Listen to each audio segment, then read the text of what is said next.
Hey everyone, it's Sue from Backyard Tangles here. Welcome to this video on how to draw Scena. Before we start, I just wanted to let you know that some parts of this video have been cut out or sped up slightly to manage the overall length. Please feel free to pause the video and take your own time. Enjoy! Okay, we're going to start with our string. The string is just a circle. I work with the natural movement of my hand to get the curves, and when I'm doing a larger circle like this, I do a bit at a time and turn my tile. This helps me to get a better result, a more even looking circle.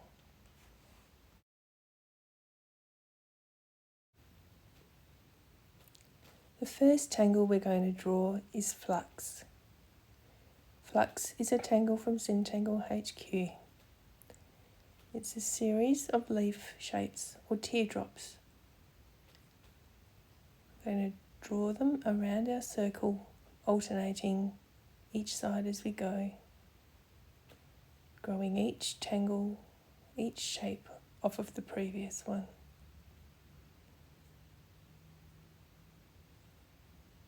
Remember to turn your tile and loosen the grip on your pen.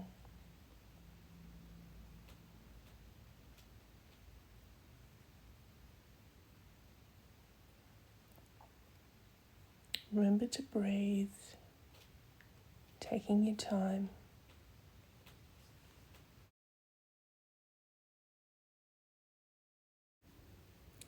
Okay, that's our ring finished. Now we're going to work our way around again and add in more flux shapes to fill our wreath out.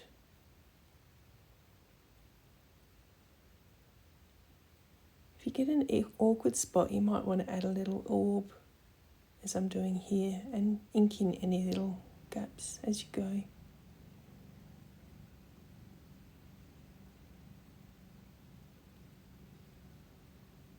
You can vary the size of your flux shapes to add more interest. Turn your tile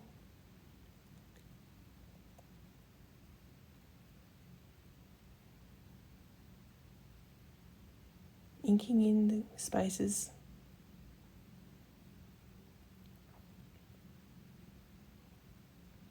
Stop and have a look every now and then and just work out where you might need to add another one to balance out your wreath.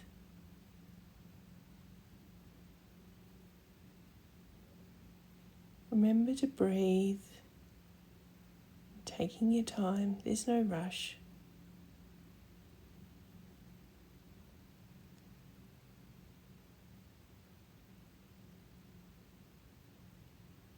Continue to add an orb every now and then if you feel like you need to. And ink in any little spaces around it.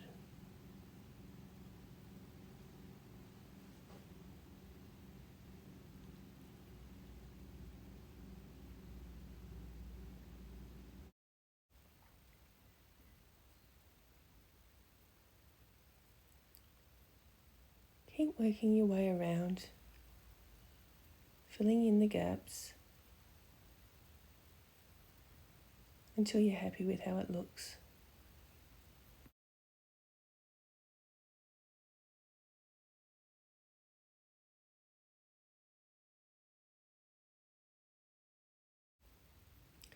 Once you've finished all your flux shapes, go back around your wreath and add in any extra orbs where you think they're needed. Ink in any little gaps that you've missed.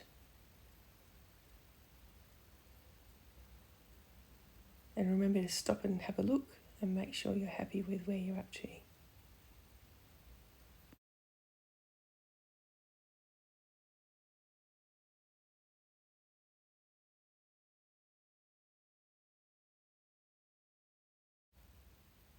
Picking up my 01 pen, I'm now going to work my way around and add some rounding in all the little crevices where the flux shapes and the orbs meet.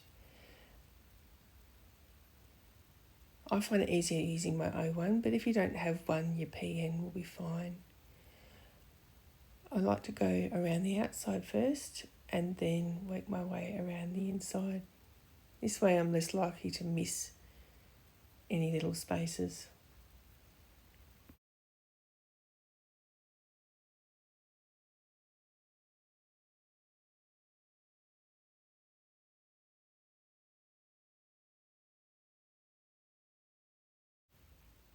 Okay, now we're ready to start tangling our Scena.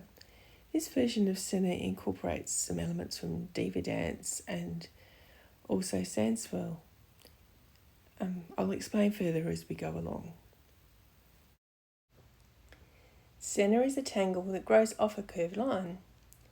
I'm going to start by turning the tile on an angle and drawing a flat S shape. I'm going to add a small orb to each end and ink those in. I start my Scena by auraing that orb similar to the way you would in Sandswell, and then taking the line out to the edge. I'm adding a small amount of weighting where the line runs into the flux. I'm now going to retrace that orb shape and aura my first line and take that out to the edge as well. Now I'm going back to that S line and I'm going to continue to work my way along that, auraing the lines that are already there, weighting the ends.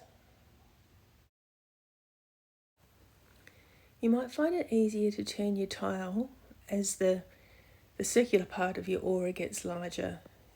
Just move it around till your hand feels comfortable. I find it gets a little bit trickier as that curved bit gets larger.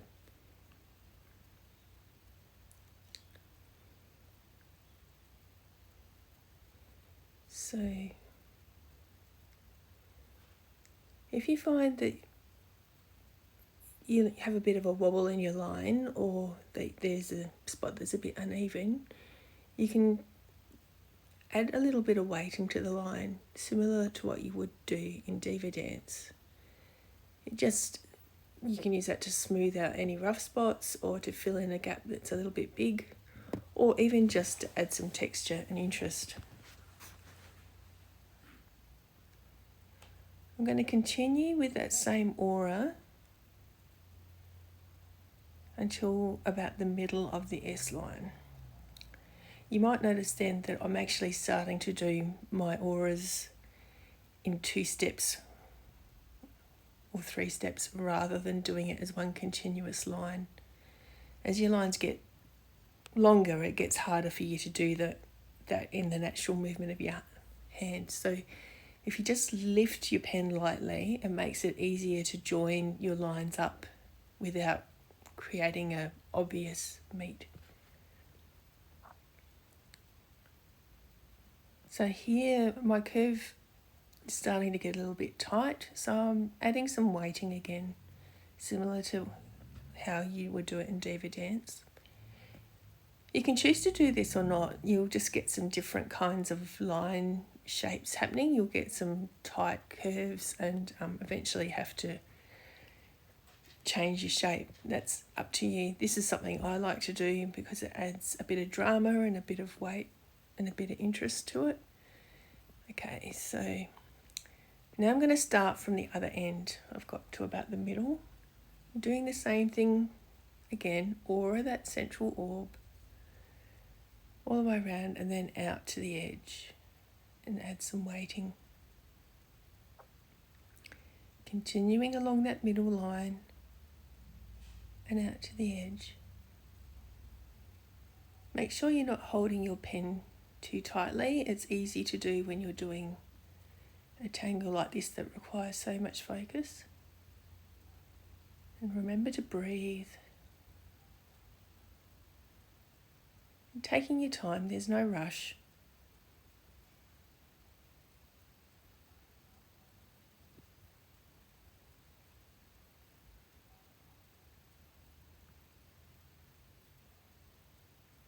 adding a little bit of weighting there where the line's got a little bit bigger.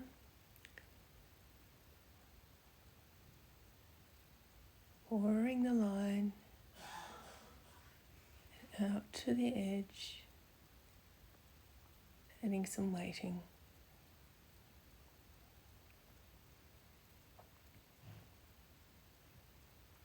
Turning my tile to make it easier for my hand, and I'm back to doing it in more than one stage.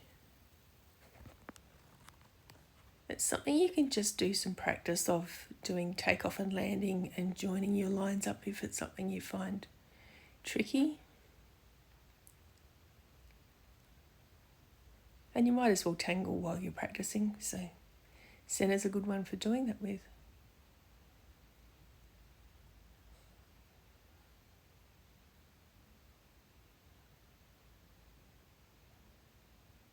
Remembering to breathe.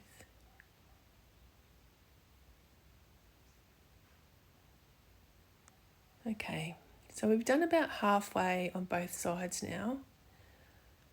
I'm going to turn my tile and I'm going to aura that first little orb again on this side, similar to what I did on the other end. So tracing the edge of the orb, adding a bit of weighting. And then some weighting at the end of the line as well. Putting the weighting along the borders changes the shape of your line over time, and that just creates a bit more interest in your centre as well. Okay, now I'm going back to that first group of lines that we've done, and I'm going to continue along that central line, drawing behind any of the flux that are sticking out.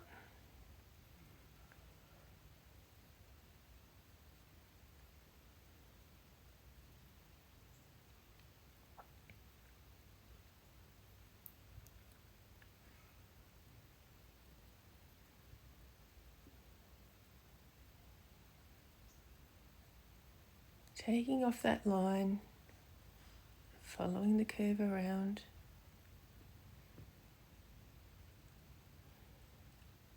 I find that drawing curves from the inside is easier if it's working with the natural pivot of your wrist, but sometimes it might be a little bit hard to see the line that you're auraing when you do that. So just have a little play around and work out what's easiest for you. If it's not working for you one way, then try it the other way.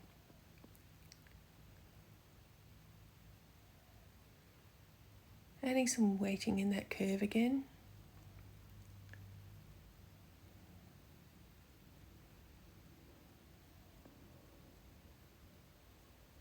Okay, now I'm going to go to the other end again, and I'm going to start working my way along from the other end. Same process, taking off that centre line, auraing the line that's already there, and adding some weighting.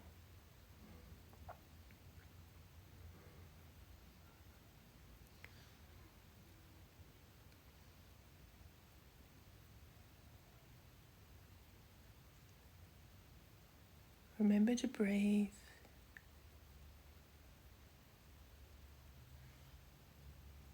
Drawing behind that flux.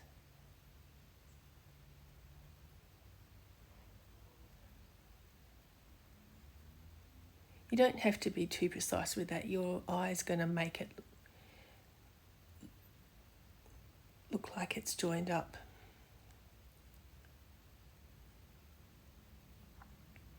Okay, we're getting closer to these lines meeting up in the middle.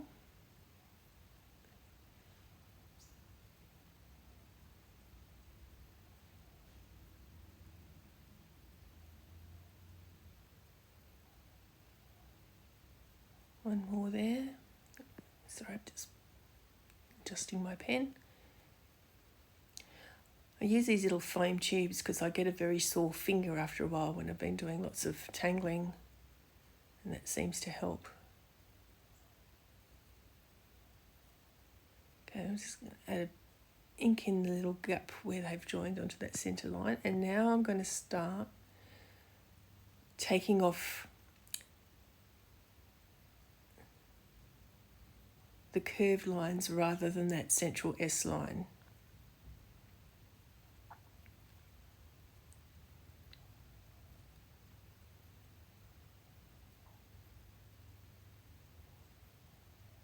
Adding my weighting at the end.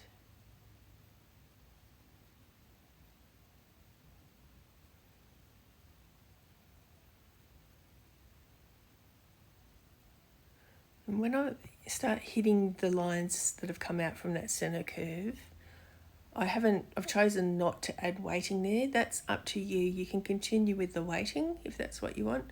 And you'll notice later on in the video, I actually come back and add a little bit, kind of like a walk the line effect at the end there.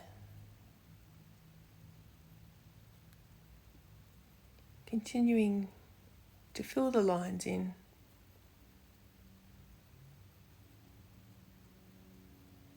Adding little bits of diva dance weighting wherever I feel like they needed, until I filled in the gap. So that's one side finished. Time to go on to the other side. Okay, so I'm starting at one end, the end where I haven't really done much on the S curve here, and continuing with the taking off the centre line, going down to the border and adding some weighting.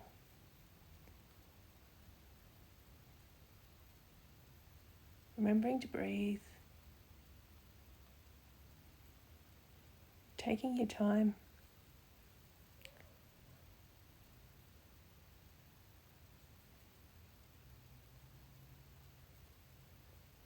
You can work from one end to the other as you feel like you want to. You can experiment with how far you go along from one end to the other if you try this more than once, and see what different effects you get.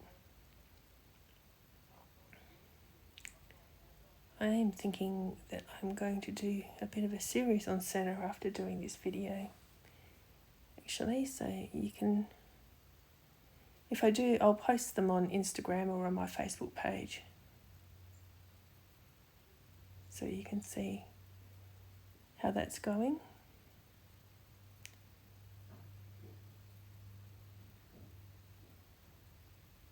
So you can see I'm just going from one end and then back to the other end.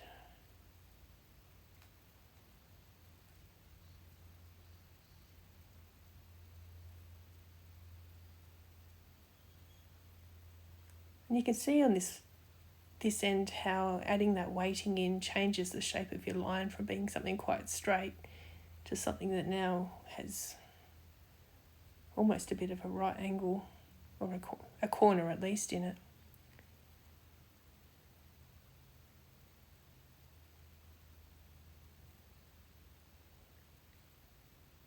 That gap got quite wide there, so I'm just adding in another bit of a diva dance like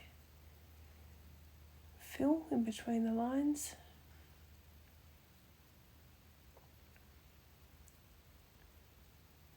Sculpting the line. Okay, my two ends have met there in the middle. I'm going to do one more line around down to the flux. So if you have a look on the first side, the flatter end kind of tucked under the curvier end of the centre line.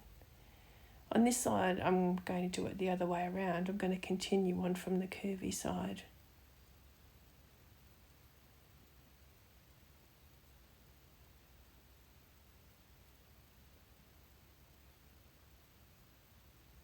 Ordering the line.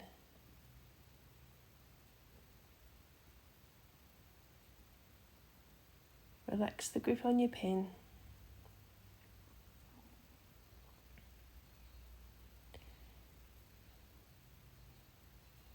make sure you stop every now and then and just give your hand a bit of a stretch and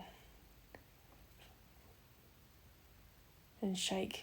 When you do a lot of repetitive lines like this, especially if you do tend to hold the pen a bit tightly, you can end up quite sore. And if you are get really focused like I do, you might not actually realise till you've finished your tangling that you've ended up with sore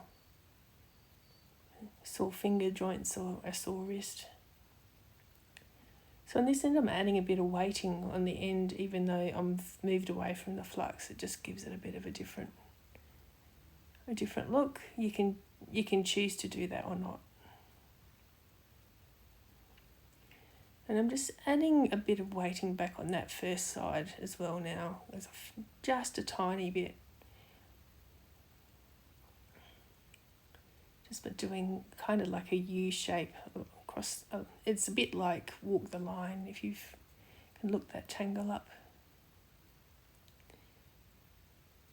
Okay, now gone back to my O1 and I forgot to put any embellishment inside my flux. So I'm just going to add some centre lines. So you can do that or not if you feel you want to, or the other thing is a line and a couple of dots. Have a look at your work and appreciate what you've done so far. Time to add some shading. So when you're shading Scena, it's really important to actually think about the areas you don't want to shade. So if you look at the bits that are curving out, rather than, and try to make sure that you don't go over those with your shading. The other tip I have is adding fairly heavy graphite. You can see here I don't want it to be too wide along that line. So I'm just using the side of my pencil. In other sections where I want more graphite, I'm actually pulling it out further from the end of the line, or I use some little circles along the border. The other thing you can see me doing here is I'm just adding graphite into the white bits. If you put graphite over your ink, it can tend to make it look a bit shiny, so this just helps with that. But yeah, it's up to you whether you want to do it like that or whether you're happy to go over it. Just work your way around the tile. You do want to put graphite all the way around the border. With your flux, it'll just drop that centre down below your flux ring. Again, working with the side of my pencil along those seams. I'm adding extra graphite into corners. A little bit more over that centre S line.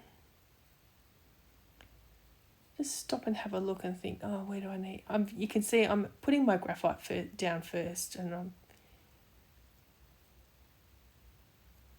not shading as I go along at this stage, but I will be swapping back and forth a bit later on. So I've basically done the graphite around all of my, I guess you could call them seams. Again, with your tortillon, the way you use your tortillon is going to affect how your graphite works. You can use it in circles to pull it away from the border where you've applied it. If you don't want it to go out too far, you just go back and forth along the line. Around the border, I'm just using the very tip of it and pulling it out into the white spaces.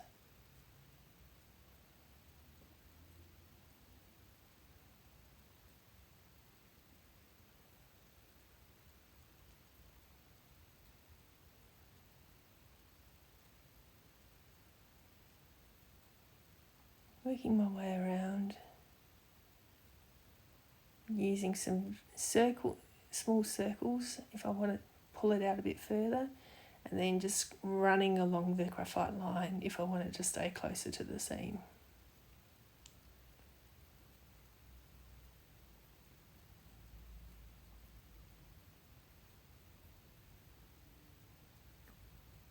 The circles and then pulling it down further.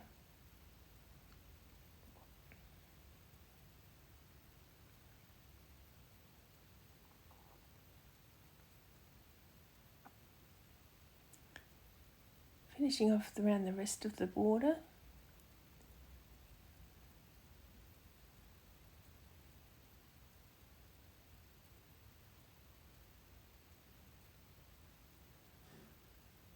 Maria describes tortillons as a magic wand, and it really is amazing what they do. So stop and have a look. Look at where your high points and low points are and have a think about where else you might want to add some graphite. Some of those dips you might want to put a little bit more back in over the top just to add to the intensity, and it just helps it feel like there's more of a space between your layers. Now I'm just going to add more graphite, but really lightly, and I'm also going to just use the end of my tortillon, the graphite that's already on my tortillon as well. This is kind of like the second layer of shading, and this is more across the body of the center so that you can just add some more highlights and lowlights to give it more texture, more dimension. You can see how the effect that's had. You can also, if you need a bit more, just pick up some graphite with your tortillon from what you've already laid down on your tile.